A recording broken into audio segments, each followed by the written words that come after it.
యెహోవా తన సేవకుల ప్రాణమును విమోచించెను. ఆయన శరణు జొచ్చిన వారిలో ఎవరునూ అపరాధులు ఎంచబడరు.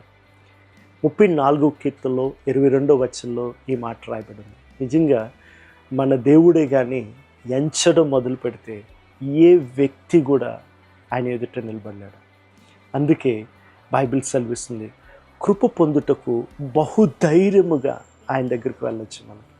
కారణం ఏంటంటే మనందరి నిమిత్తము ఒక వ్యక్తిని దేవుడు అపరాధిగా ఎంచాడు. ఆయనే మన ప్రభు అయిన యేసుక్రీస్తు. అందుకే ఆయన మన నీతి అయ్యాడు.